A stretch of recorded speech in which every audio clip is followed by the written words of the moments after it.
Salve pessoal, salve, salve! Andrezão, André já tá aí na área, deixa eu colocar logo esse jovem aqui. Quem tá chegando, catuca no coraçãozinho aí, clica no coraçãozinho para avisar o resto da galera que nos acompanha aqui no Instagram, que tá rolando bate-papo, tá rolando live aqui na nossa página. Professor André Carneiro, grande líder. Seja bem-vindo, meu amigo. Meu amigo, meu irmão, como é que você tá, Rodrigo? Tudo em paz, camarada? Tô bem, Última, graças a Deus, velho. rapaz, última vez que a gente se viu foi antes do corona, num restaurante coreano, camarada. Saudade aí de você. Rapaz, foi aquele, eu disse, eu fiz dei aquela praga, né, do restaurante coreano, eu fiz, rapaz, esse povo comendo esse negócio estranho aqui, é por isso que a Vai doença dar bem. roda, né? Pô, Gente, para quem tá chegando agora, só avisar, nossa live hoje é uma série de lives que eu vou fazer com o professor André e com o professor Giovanni Moraes, História e Constituição. Vamos falar aí da perspectiva da história. Professor André Carneiro, além de jurista, grande jurista, também é um grande historiador. E para quem não sabe, o professor Giovanni Moraes também, além de um grande jurista, é um grande historiador. Então, eu tenho uma sequência de lives aí com esses dois jovens para a gente fazer essa correlação entre história e direito constitucional. E professor André Carneiro, nosso professor Direitos Humanos e Direito Internacional do JUS 21, e também professor de História para os concursos que exigem História, um grande historiador, além de um grande policial que nós temos aí na Polícia Militar do Estado de Pernambuco. Meu querido amigo, mas antes da gente começar efetivamente a falar do tema da live, rapaz, quer dizer que você está atacando de barbeiro nessa quarentena? rapaz, esse foi o segundo corte, Rodrigo. Dessa vez eu deu para cortar agora, eu vou fazer um segundo corte lateral para ficar bacana. Vou Vai para passar a ficar dar o máquina grau toda daqui completo. a pouco. Então, quer dizer que Exato. passar a quarentena você vai ter um novo ofício. Você aí já está pronto para ser barbeiro. É. Eu acredito que no terceiro corte a quarentena acaba. Esse já vai ser o segundo. Esse já vai ser o segundo. Esse já vai ser o segundo. Arretado. Meu Segundo irmão, então corte. vamos deixar de guerre-guerre, vamos deixar de fuleiragem. Vamos começar aqui a falar, que a gente tem muita coisa para falar. Só pedir a galera que está entrando, a galera que chegou agora. Gente, clica no coraçãozinho aí, clica nesse coraçãozinho aí. Pode colocar, clicar no coraçãozinho com força, que é para o YouTube interpretar que a live ela é relevante, que é conteúdo relevante e ampliar a divulgação, ampliar a quantidade de pessoas que veem essa live disponível lá na sua página inicial, tá? Então coloca nesse coraçãozinho para a galera saber que está começando essa live. Essa live é massa, foi muito bem pensada. Eu e o professor André, a gente conversou bastante sobre quais matérias a gente poderia trazer aí para a galera e pensamos exatamente numa interdisciplinariedade, juntando direito e história, né? E, queira ou não, também é um assunto lá do direito constitucional, que é o histórico das constituições brasileiras, né? É um assunto dentro do direito constitucional e eu tenho a honra de trazer aqui na minha página nosso querido professor André Carneiro para falar sobre isso. Professor André, feita a resenha inicial, se apresente direitinho aí para a galera para a gente começar a falar do tema. Rodrigo, você fez duas lives fantásticas um dia desse com o Caio, que eu acho que o professor foi Pedro. Eu fiquei Pedro. encantado com as lives. E falando de paixão, fiquei bem reflexivo a respeito daquela live. Assisti duas vezes cada uma delas, fiquei encantado. E pensando nisso, nessa questão da apresentação, a minha apresentação, assim como você, eu sou alguém do interior, sou de Carpina, Pernambuco, criado em Vila de Coab. Na minha formação profissional, a minha primeira graduação, eu fiz o curso de formação de oficial, eu sou oficial da Polícia Militar hoje. Depois eu fiz História. O sonho de ser professor sempre foi muito forte na minha vida. E depois a graduação em Direito. Algumas pós-graduações em Direito e História e o mestrado em História Militar, especificamente, que vem a ser minha base maior de sustentação. E a minha paixão, né, como você falou lá na live de Pedro, a minha paixão é o magistério. Isso aí é algo que me encanta todo dia, é o que me motiva, é o que às vezes faz a gente esquecer o envelhecimento. A gente é sempre apaixonado por essa busca do conhecimento e da transposição do conhecimento da informação. A gente vai falar sobre Constituição brasileiras, algumas delas, e na maioria das vezes aquele profissional do direito ele estuda apenas a letra, e muitas vezes ele não para refletir a respeito do Sim. momento histórico que envolve a elaboração de uma carta maior de um país. Nós somos um país que já temos diversas constituições e raras as constituições, elas estiveram em vigor por mais de 40 anos. Ou seja, isso aí gera uma série de questionamentos. Quando nós pensamos na Constituição, nós temos que pensar que todas aquelas pessoas que fazem parte da elaboração, elas estão inseridas em uma sociedade, mesmo que não sejam representantes de todo o extrato da sociedade, no século XIX seria muito claro, mas eles são filhos de um momento histórico. Uma pessoa não consegue ultrapassar os limites do seu tempo.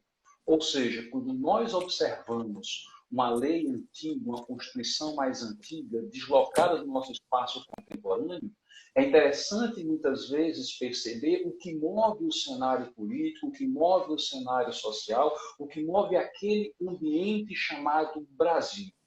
Que, embora historicamente o espaço de pouco mais de 100 anos é um espaço pequeno para a história, mas para a gente vem a ser algo gigantesco. Que Brasil é esse do século XIX? Que nós temos duas constituições e, especificamente, que a nossa proposta hoje falar sobre a Constituição de 1891, essa questão desse ambiente histórico. É preciso entender, você como um dos grandes constitucionalistas que a gente tem hoje no Brasil, você sabe muito bem que é preciso entender aquele momento. O Brasil do século XIX, Rodrigo, é um país que não se conhece. Porque se você for perceber, nós temos dimensões continentais, e até 1940 nós temos apenas uma estrada asfaltada que liga uma capital a outra, que é justamente São Paulo, Rio de Janeiro. Ou seja, não existe uma conexão, não existem vínculos de proximidades entre esses diversos Brasis. E é um Brasil que está em disputa. É um Brasil que aquele conceito de nação, né, André, ele não é pleno, né? Porque não se criam os vínculos que são necessários à construção de uma nação, né? E aproveitando sua fala, eu vou bem mais além. O conceito, por exemplo, de Nordeste, ele não existe. Literalmente, ele não existe. A primeira vez que o termo Nordeste é citado em um documento, nós estamos na década de 10 do século XX, 1910, 1911. Antes dos documentos oficiais, era tudo Norte, era algo comum. Ou seja, são conceitos que ainda não foram criados nesse espaço. Quando você pega o século XIX, além de você não ter essa conexão, você vai ter um Brasil que passa por uma monarquia, mas é um país pobre do ponto de vista econômico. Você tem duas grandes crises batendo forte na segunda metade do século XIX. Uma, a questão da escravidão, que vai deixar marcas significativas nesta Constituição especificamente, e a outra é a questão republicana, porque você tem uma monarquia que está passando por um desgaste. Eu tenho Dom Pedro I como um grande governante, um grande intelectual. Dom Pedro II, não. Dom Pedro II, desculpe, como um grande governante. Mas o Dom Pedro I, não. Dom Pedro I ele era tão malquisto que se você entrar no site dos Correios e digitar Pernambuco, Rua Dom Pedro I, você vai encontrar 3. É uma pessoa de poucas homenagens. Mas o Dom Pedro II, ele vinha a ser um grande governante, principalmente na sua parte mais jovem. Agora, mesmo para um grande governante, é um governo de 49 anos. E é um governo que vai passar por uma série de desgastes, principalmente na segunda metade do século XIX. Por quê? Você tem uma guerra do Paraguai, que vai ser extremamente desgastante para o Brasil do ponto de vista econômico. Inclusive, por exemplo, eu gosto de usar o exemplo da nossa casa, o exemplo que nós estamos próximos. Na Guerra do Paraguai, em 1865, você é paraibano, a Paraíba deslocou, em 1865, diversos contingentes para essa guerra. Che primeiro mandou as tropas de linha, depois mandou voluntários da pátria, teve gente saindo de Campina Grande, gente de Pernambuco saindo de Uricuri para lutar nessa guerra. Você vai ver a polícia militar da Paraíba, que tinha 210 homens nessa época, juntando mais de 180 policiais, bem dizer, esvaziou a Paraíba toda, colocou dentro do navio e mandou esse povo lutar durante 5 anos. E gente de Campina Grande foi para lá, da sua terra. Pernambuco apareceu a mesma coisa. Ou seja, foi uma guerra longa e que acabou com os cofres públicos. E você vai ver um exército que era até então escravocrata, que ia buscar negros fugidos, se tornando anti-escravidão. se recusando a perseguir escravos, porque a cada 10 soldados, 9 eram escravos que foram alforriados para essa guerra. A grande maioria eram homens de cor. Está lutando lado a lado por uma pátria chamada Brasil. Nós estamos tendo a escravidão, há uma série de legislações sendo construídas para impedir o acesso à terra. A Lei de Terra de 1850 vem a ser um exemplo fantástico disso. Ela, quando acaba o tráfico negreiro, é proibido formalmente, você vai ter a Lei de Terra surgindo para impedir ou dificultar o acesso à terra.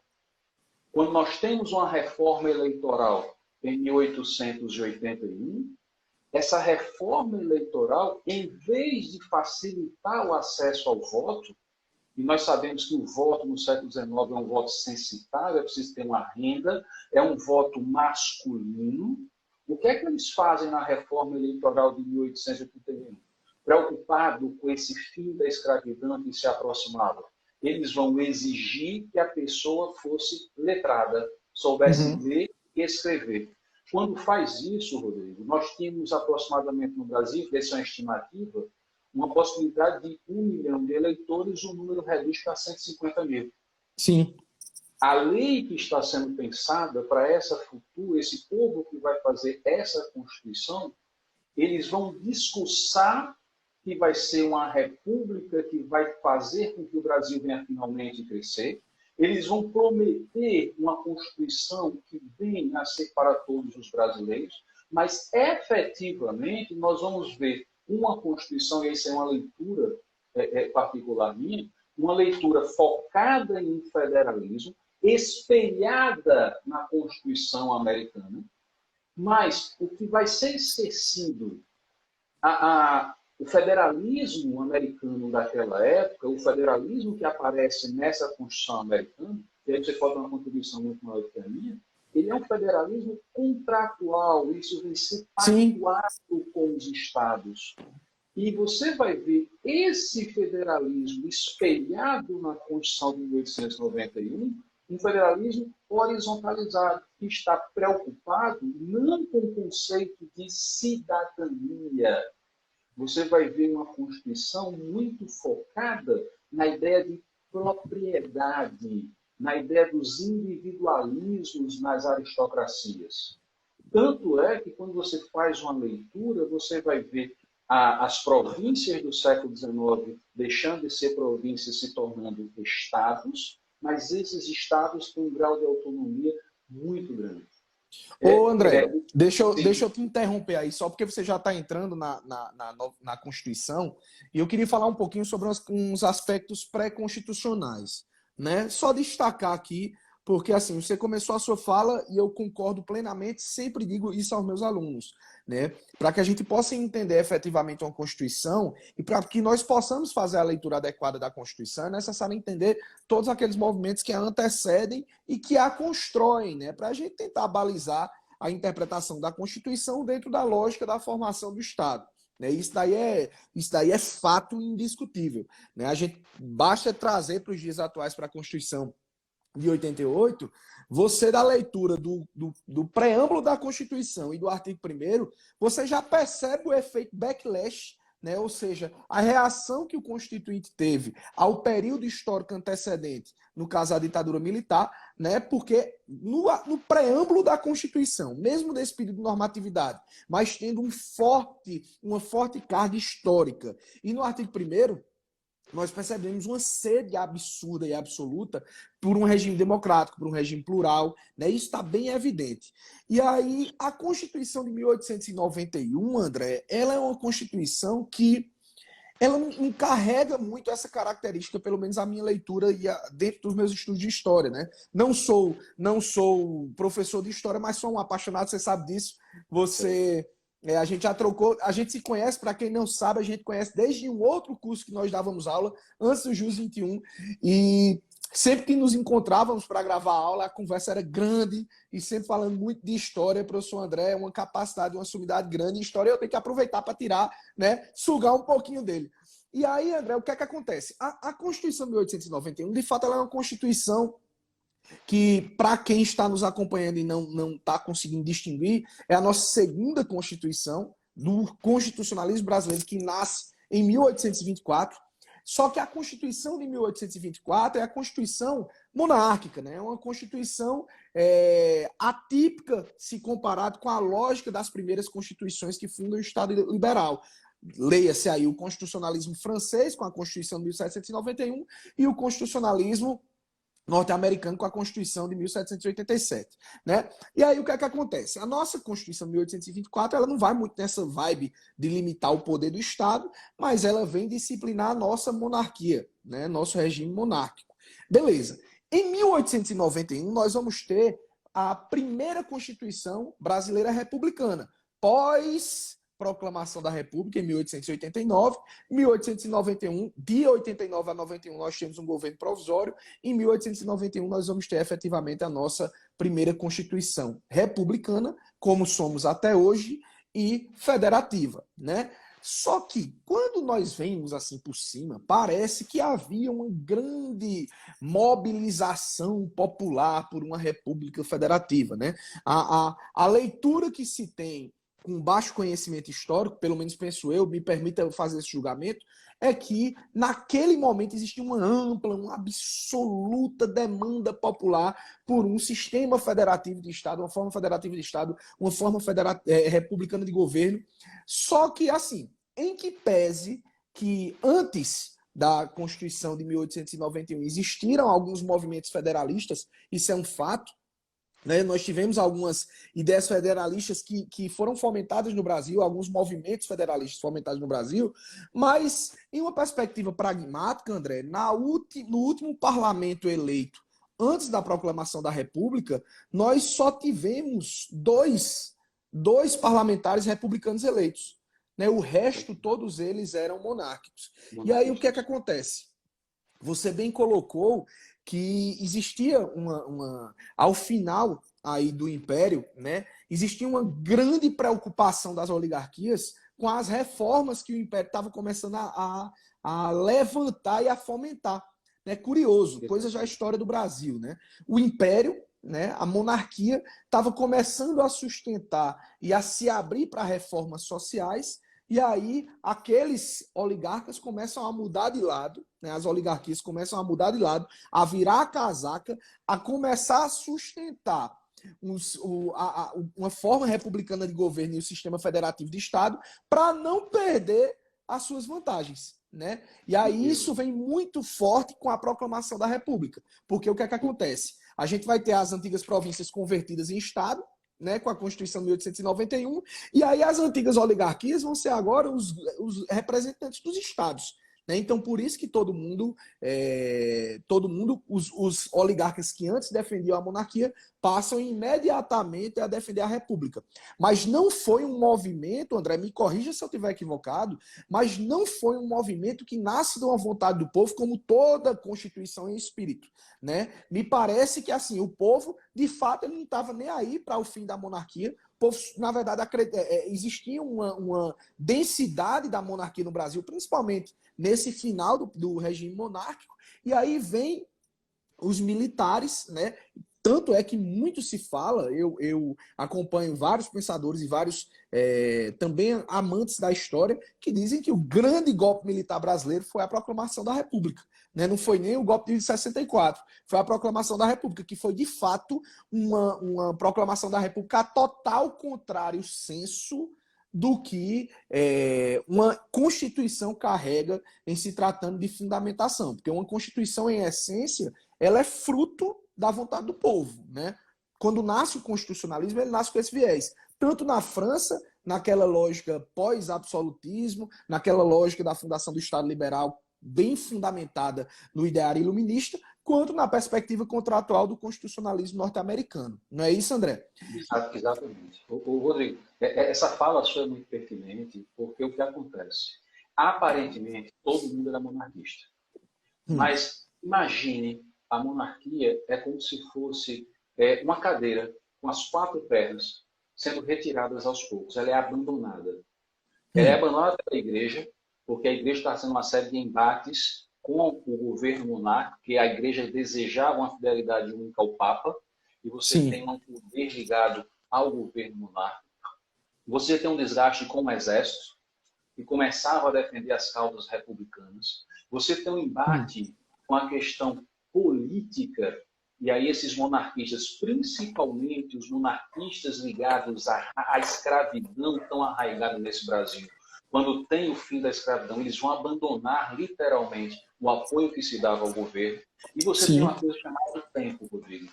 Eu não tenho mais um rei, um governante de 20, 25, 30 anos, não, que chegou ao poder aos 14 anos e 10 meses. Eu já tenho um homem idoso e que, pese, infelizmente, ninguém acreditava nessa época no terceiro reinado. Dom Pedro já tinha passado por 2 extrema-unções e escapado, ninguém sabe nem como. Ele tinha se reservado nos últimos anos a ser bem mais discreto. Ninguém acreditava que a princesa Isabel ia com o Conde Deu, que era extremamente mal visto, se tornar imperatriz do Brasil. Existe uma série de máculas em relação a isso. O Brasil... as reformas sociais, elas começaram a minar, né, o Império. E um detalhe, Dom Pedro, embora tivesse escravidão, ele sonhava com esse fim da escravidão. Você está tendo uma série de revoltas aqui no Brasil, e uma das reformas que se tentou fazer no Brasil foi a revolta do peso, a reforma do peso e de medidas, trazer as medições francesas de peso e medida para o Brasil. Isso gerou uma série de conflitos. A revolta do quebra-quilos é uma revolta popular. Inclusive, muita gente diz que não tem no Rio de Janeiro, mas eu defendo a linha de que a revolta do quebra-quilos, o ponto inicial, foi justamente em Campina Grande, que um povoadozinho chamado Fagundes, que o pessoal resolveu invadir as feiras de Campina Grande, jogar os pesos, quebrar as caixas. Não sei se você chegou a comprar farinha na caixa, no litro. No interior vendia muito. Aí, resultado, jogar as caixas, jogar os pesos fora, porque quando foi feita a reforma do peso, as pessoas tinham que pagar um tributo para fazer a pesagem, e no caso dessa nossa região, o algodão, ele tem que ser pesado. Aí estava aquele agricultor pagando mais imposto por causa do peso, sendo imposto uma ideia de quilo, quilograma, centímetro, metro, quando o cara estava vendo tarefa, o cara que era do interior via tarefa, vinha braça, vinha pé. Ou seja, isso aí está tendo uma resistência bem grande. Campina Grande, lá foi em 1874, a feira vai ser invadida. E para contornar isso, foram 2 anos aí no sertão da Paraíba. E que se espalhou uma revolta em Pernambuco, Rio Grande do Norte, e por aí vai. Ou seja, está tendo uma série de necessidades nas cidades do Brasil e que você tem uma monarquia distante, cansada e que não está conseguindo atender. Nós estamos vivendo um momento de uma pandemia, mas essa não é a primeira que o Brasil fala. O pessoal fala no noticiário da gripe espanhola. Mas vamos trazer para o século XIX. 1852. Vou pegar o exemplo da sua cidade. Sua cidade tinha mais ou menos 17.900 pessoas. Morreram 1.500 pessoas em Campina Grande em 1852. Tem um colégio, deixa eu ver, Alfredo, tem um colégio aí, Alfredo Dantas, eu acho que é isso. Sim, colégio Alfredo Dantas. Pronto, se você pegar a parte de trás desse colégio, cavar 3 metros, é capaz de achar o povo que morreu de cólera aí na sua cidade. Porque o cemitério era justamente ali no século XIX. Pois bem, existe uma série de necessidades. Aí bate certinho com o que você falou. A imagem que esta república golpista tentou fazer na época para o Brasil era que era um consenso do povo, do exército e da marinha. Mas que, na verdade, o povo está afastado. Assim como o povo estava afastado no processo de independência em 1822. O quadro do Ipiranga, ele vem a ser uma imagem idealizada, uma imagem mítica, onde o povo participa puxando um carro de boi cheio de madeira no cantozinho da tela. Ou seja, o povo ele não é chamado para esta república e ele é mantido bem distante. Porque na mentalidade da classe política, aristocrática, conservadora e agrícola deste Brasil, o povo é alguém para ser mantido nas correntes. Ainda existe um rescaldo da escravidão muito arraigada na sociedade. O povo é o caos, o povo é a situação vexatória. Essa junção do povo era perigosa. Aí, resultado, você vai ver o povo aplaudindo uma república? Não. Pelo contrário, em algumas cidades brasileiras, Rio de Janeiro, Recife, Salvador, vários capoeiristas saíram às ruas tentando defender a monarquia nos golpes de capoeira. A República conseguiu ser implantada não é só porque teve uma aristocracia agrária e um exército aliado de última hora a este golpe. Deodoro, que foi o primeiro presidente desta república, ele era amigo pessoal do Dom Pedro II. Tanto é que não teve nem coragem de dar notícia ao imperador. Resultado, você vai ter... Por que essa resistência não é eficiente? Porque é uma resistência que não tinha uma liderança, não tinha um reativo. Isso foi o que facilitou o processo de... E aí, André, também tem aquela coisa da gente gostar de importar, né, culturalmente importar modelos estrangeiros, né? Isso daí também teve seu impacto, né? E outra coisa, quando você fala em importar modelos estrangeiros, a gente pensa que eles importaram só a questão dos Estados Unidos. Mas a aristocracia agrária olhava para a Argentina, e naquele momento a Argentina está crescendo economicamente, e parecia que estava infectado. E eles começaram a projetar a ideia de que a Argentina crescia por dois motivos. Um, porque tinha uma república, e a outra porque tinha uma constituição muito parecida com a Constituição americana. Ou seja, se a Argentina dá certo com esse modelo, a gente traz para o Brasil e impõe. É um dos momentos mais vexatórios da história do Brasil a deposição de Dom Pedro II. Tanto é que foi oferecido uma pensão vitalícia, esse cidadão ele recusou. A Biblioteca Nacional, aquele acervo, na época, todo era dele, que ele tinha juntado nas suas viagens ao longo da sua vida. E ele só levou um único livro de volta para a Europa, que foi justamente uma primeira edição do livro de Camões. Aí, resultado, que ele tinha recebido lá a primeira edição, foi o único livro que ele levou com ele. Foi um homem que viveu mais 2 anos, mas no travesseiro dele tinha terra desse Brasil que ele era apaixonado. Ou seja, o fim da monarquia eu não questiono. Até porque a gente não pode questionar isso em qualquer momento histórico do passado. Mas claro. A forma como foi feita, isso foi algo vexatório para mim. Indubitável que foi um golpe, né? E aí, André, só uma complementaçãozinha de algo que você disse que eu achei interessante trazer, porque é uma coisa bem do direito constitucional, né? Que você fala que, assim, além da peculiaridade da idade, do tempo de governo, da idade de Dom Pedro II, a gente também tem um pequeno detalhe, que, por incrível que pareça, também a estrutura governamental monárquica ela é uma estrutura mais enxuta do que a estrutura governamental republicana se iniciou no Brasil. Né?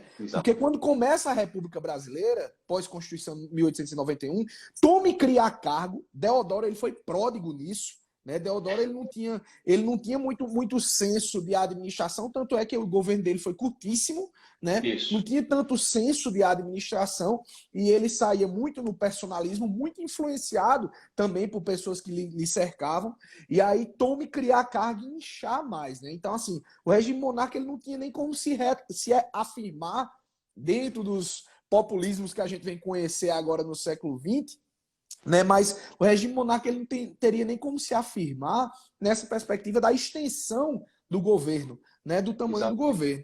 E aí a gente vai ter, então, esse movimento bem capitaneado pelo exército, né? Amparado pela aristocracia da época, que vai resultar na proclamação da República e, a posteriori, com a Constituição de 1891. Aí, só para a gente já caminhar um pouquinho mais para frente, o que é que vai acontecer? Eu tenho a proclamação da República em 15 de novembro de 1889. Um ano após, eu tenho o início, em 15 de novembro de 1890, o início do Congresso Constituinte, né? A Assembleia Constituinte, que resultou na Constituição de 1891 e que, André, não discutiu muito não, né? Tanto é que em fevereiro ela está pronta. Fevereiro. Então, de 15 de novembro até qual é a data precisa? 24 16. de fevereiro. 24 de fevereiro de 1891 eu tenho a promulgação da primeira Constituição republicana e federativa da história do Brasil. E aí é uma Constituição, André, só para ponderar algumas coisas do direito constitucional efetivamente, é uma Constituição que vem tentar copiar o modelo constitucional norte-americano e a nossa Constituição mais curta da história do direito constitucional brasileiro. né? É uma Constituição sucinta, é uma Constituição fundada na lógica de um Estado liberal, e aí daqui a pouco eu vou perguntar a você se esse Estado foi efetivamente liberal, né? Fundada na lógica do Estado liberal, é uma Constituição que tem 90 artigos do corpo principal e 8 artigos do corpo transitório. Só para uma rápida comparação, a nossa atual Constituição de 1988 ela tem 250 artigos do corpo principal e 114 do corpo transitório. Então veja a diferença que eu tenho de perfil constitucional, né? Uma Constituição sucinta, uma Constituição bem pautada na lógica de Estado liberal, e ela é tão pautada na lógica de Estado liberal, André, eu estou com ela aqui, tá? Eu tenho as constituições brasileiras, é um mimo que eu tenho. Então, eu tô com ela aqui para você ver a lógica da Constituição. Se você pega o nosso preâmbulo da Constituição de 88, é um preâmbulo que vem falar em valores supremos, é um preâmbulo que vem trazer tudo aquilo que pautou a atuação da Assembleia Nacional Constituinte, instaurada em 1987. Mas essa Constituição, no seu preâmbulo, ela é uma Constituição que reflete tanta coisa, né? Esse preâmbulo da Constituição ele reflete tanta coisa. E ele vem romper com tanta coisa da tradição histórica brasileira, porque ele só diz assim: nós, os representantes do povo brasileiro, reunidos em Congresso Constituinte para organizar um regime livre e democrático, estabelecemos, decretamos e promulgamos a seguinte: pá, Constituição da República dos Estados Unidos do Brasil. Então, a primeira coisa que essa Constituição já vem mostrar no preâmbulo é romper com aquela lógica da religiosidade inerente à cultura estatal brasileira da Constituição de 1824, porque a Constituição de 24 ela estabelecia um Estado confessional, adotando a igreja, a religião católica apostólica romana como religião oficial, e invoca a Santíssima Trindade ao momento de sua outorga.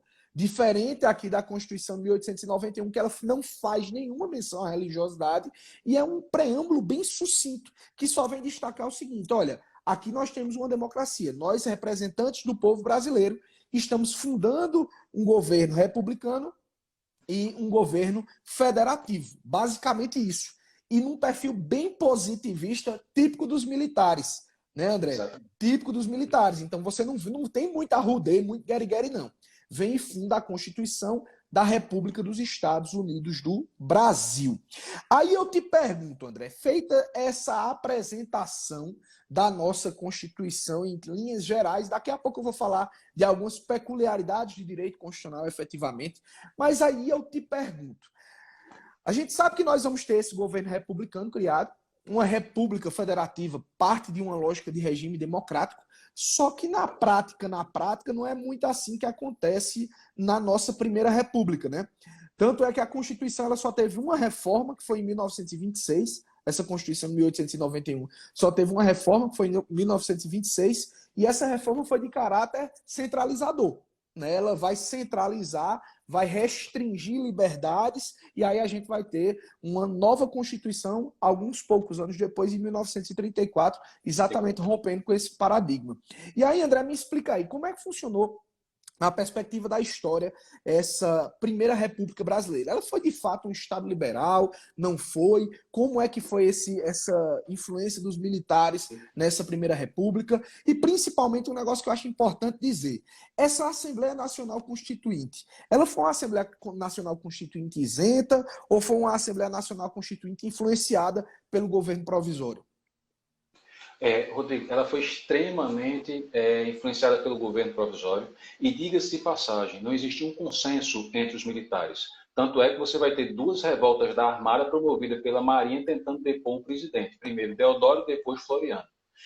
A escrita ela foi feita rapidamente e as constituições que são assim, o anteprojeto chega e pouco tempo depois fica pronto, a gente sabe a questão do resultado como foi feito.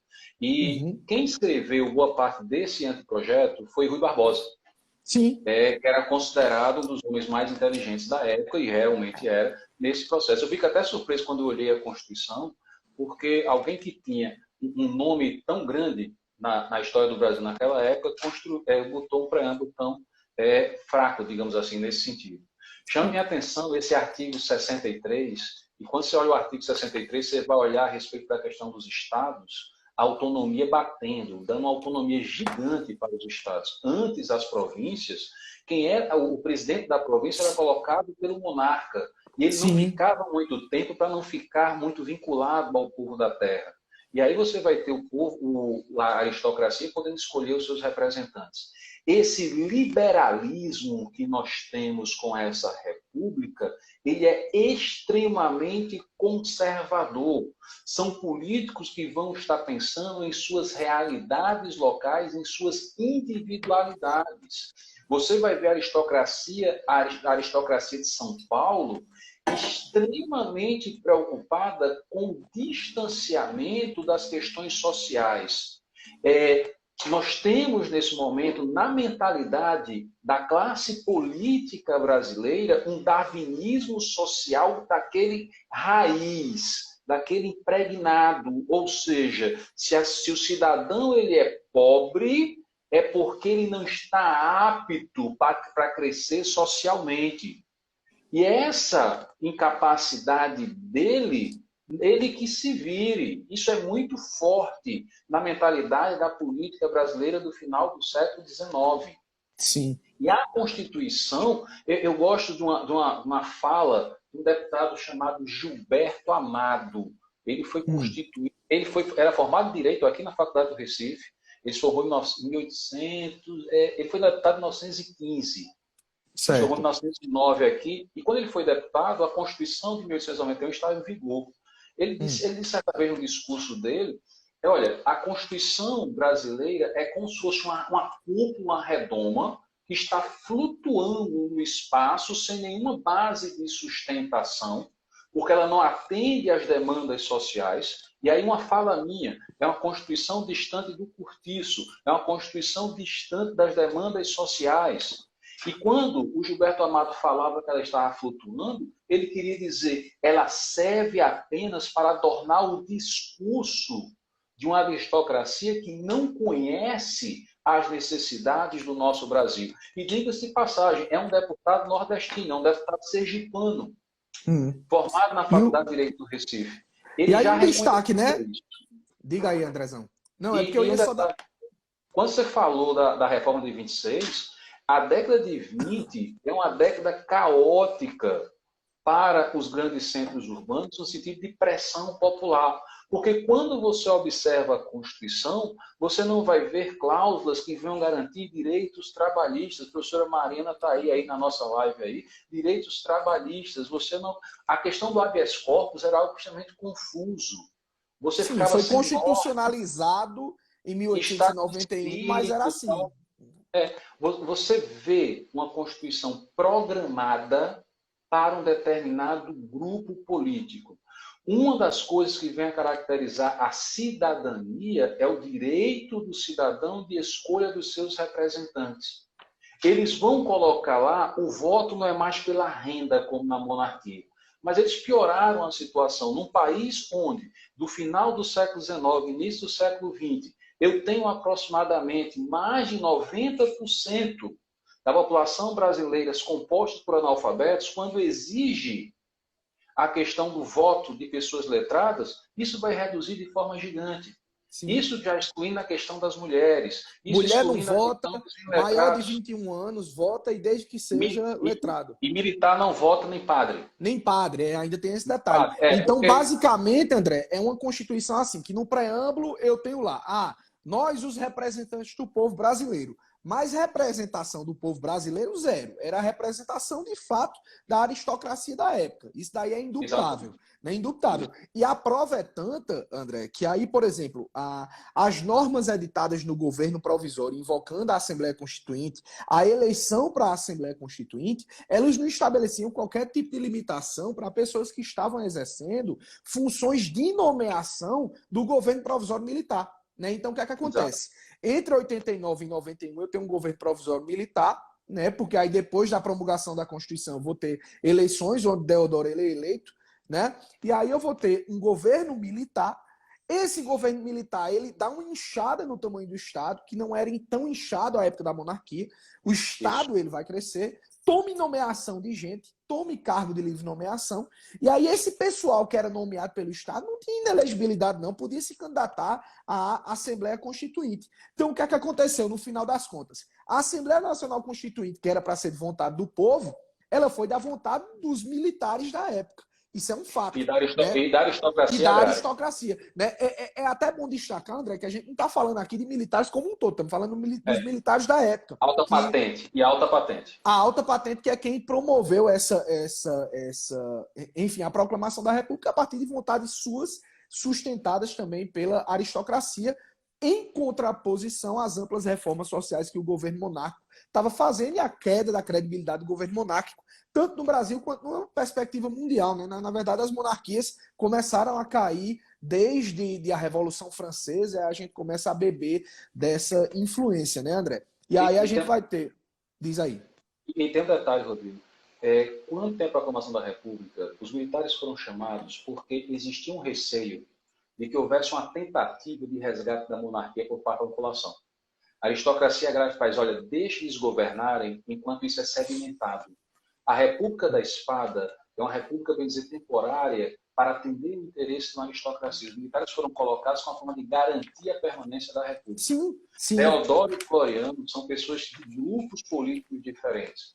Tanto é que quando tem a revolta da Armada, que Deodoro renuncia, Floriano ele não deveria assumir pelo texto constitucional, porque Deodoro não tinha 2 anos de governo, ou seja, deveria ter uma outra constituição e uma eleição. O que é que Floriano faz? Ele disse, não, isso aí é para a próxima eleição, agora eu assumo. Para mim não vale.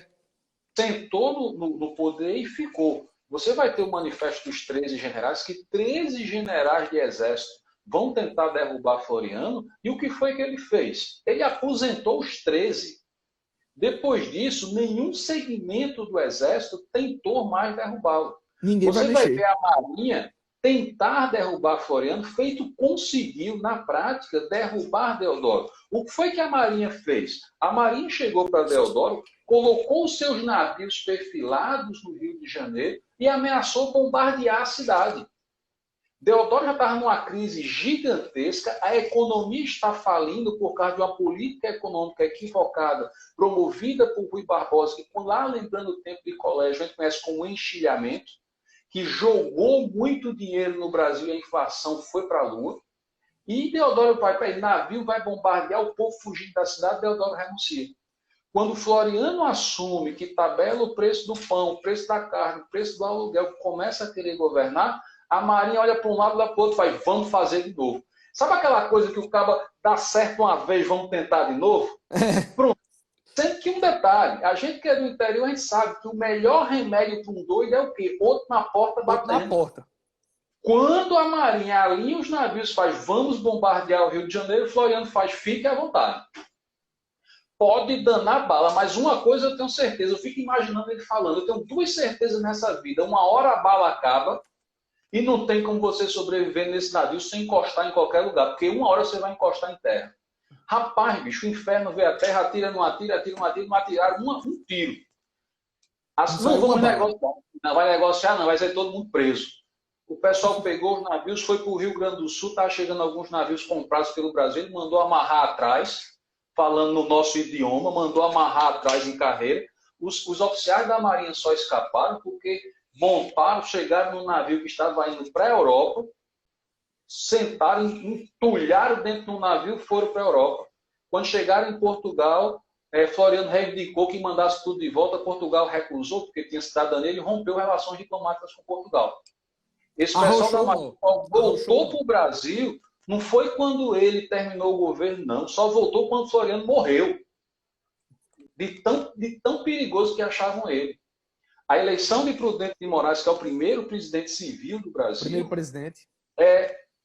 Ninguém levou. Imagina, o cara ia assumir o governo, Rodrigo, e ele pegar uma carona em uma carruagem, não, uma carroça de um representante da França. E quando chegar lá, não tem ninguém no palácio para esperar o presidente do Brasil. Diz a lenda que quando o cara chegou no palácio, que abriu a porta, até a cadeira estava furada de golpe de espada. Ximaria. Ninguém foi, porque o pessoal tinha medo que Floriano mandasse matar quem chegasse. Resultado, a República da Espada, ela é uma república tampão. Ela é uma república que serve para a aristocracia garantir a permanência da república. Os privilégios. Porque você tem segmentos no Brasil que defendiam a monarquia. Quando é que essa defesa da monarquia acaba? 2 anos depois, finalzinho, 5 de dezembro de 1891, para ser mais específico, que é justamente o dia da morte de Dom Pedro II. Sim. Aí você vai ver essa defesa da monarquia despencando. Quando você tem uma reforma constitucional, esse Brasil que surge nessa república, que a gente chama de República Velha, ele é reflexo desse nosso texto constitucional. É um Brasil distante, é um Brasil que não conhece a realidade da sociedade, é um Brasil que colocou um federalismo no texto constitucional, porque é uma Constituição federalista, Sim. mas é uma Constituição desconectada da ideia de cidadania do efetiva. povo brasileiro. Sim, Uma sim. cidadania efetiva, Sim. não dialoga com essas questões, como nós temos, por exemplo, a Constituição de 88, que, na minha opinião, é uma Constituição belíssima. Uhum. Resultado, você vai ver explodindo revoltas em 20, porque você tem movimentos artísticos em 20 de questionamento, você tem movimentos de contestação política, você tem jovens militares pegando em armas, o tenentismo, a coluna Prestes, você vai ver o sindicalismo batendo na porta que a Constituição de 1891 não vem a abraçar. Por que isso? Porque naquele momento nós temos uma intensificação do processo de urbanização, e, ao mesmo tempo, nós temos também uma aristocracia impondo um embelezamento das cidades brasileiras. Quando você tem, por exemplo, a revolta da vacina, já que a gente está falando aqui desse período, quando nós temos a revolta da vacina na década de 10, não é só a vacina contra a varíola que o povo estava revoltado. Não era a dor da injeção, embora fosse constrangedor, porque a vacina, para a época, imagine, a injeção era nas nádegas, e estava a polícia, a saúde entrando nas casas e vacinando a pulso, mas era porque, na mesma época da vacina, está tendo o bota abaixo. O que é o bota abaixo? O bota abaixo é uma reforma urbanística, a retirada dos cortiços e o quê? E a construção de ruas, cidades belas para agradar o elemento europeu que aqui chegava. Que chegava. Que é, inclusive... As cidades brasileiras são pestilentas, Rodrigues. Os surtos de doenças, elas são sazonais nas cidades brasileiras do período imperial e do período republicano nessa fase.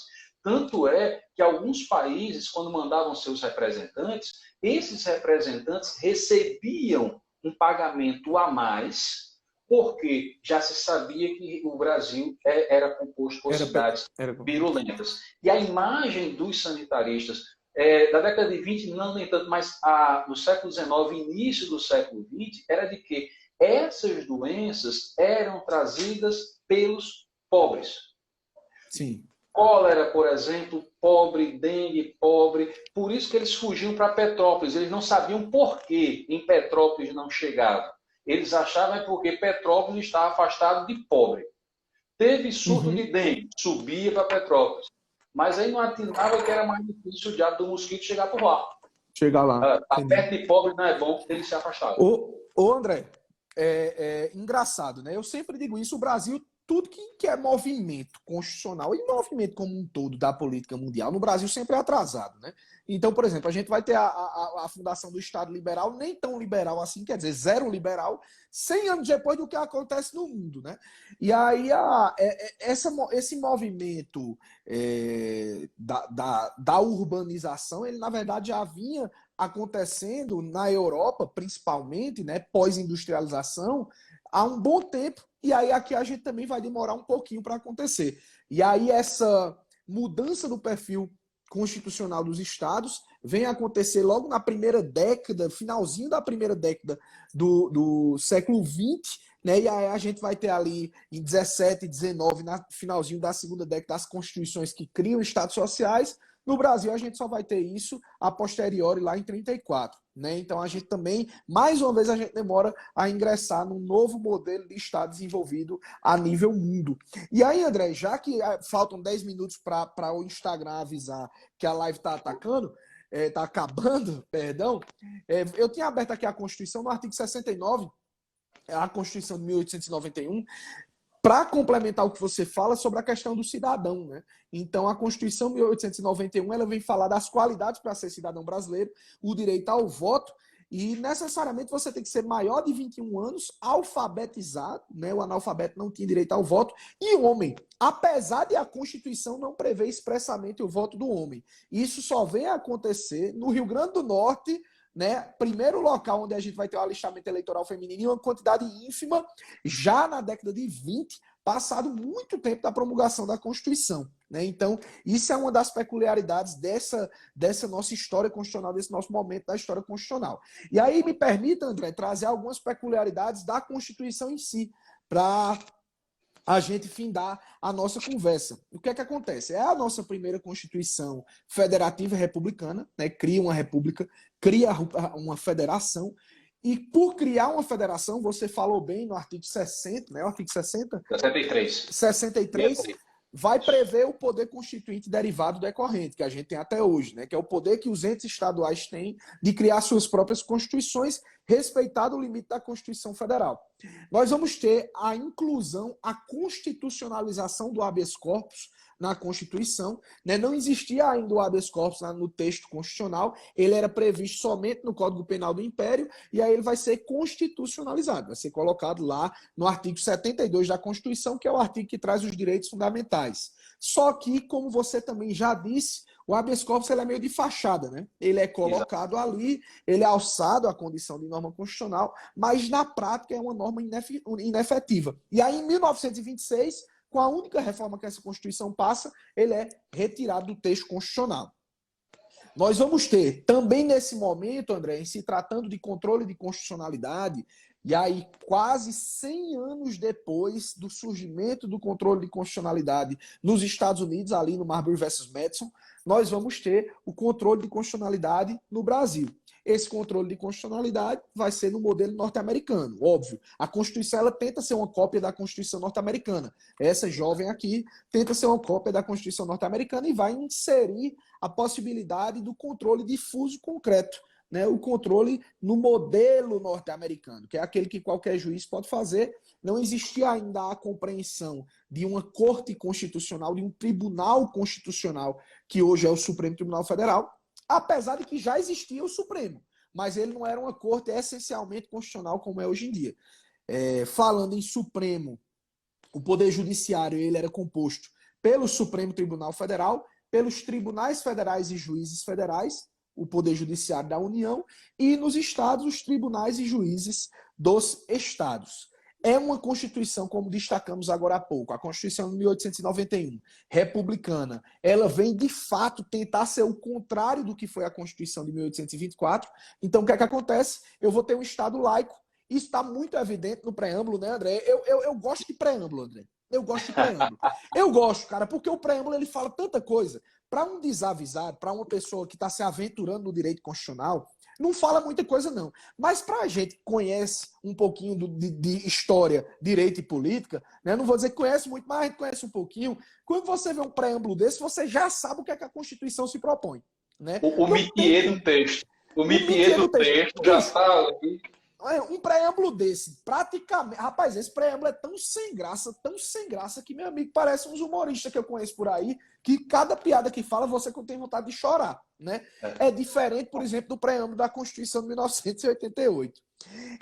Em se tratando dos poderes, né, é bom destacar que o sistema de repartição dos poderes na Constituição de 1824, na Constituição do Império, era um sistema quadripartite, né? Então eu tinha o poder legislativo, eu tinha o poder judiciário, o executivo e o poder moderador, né?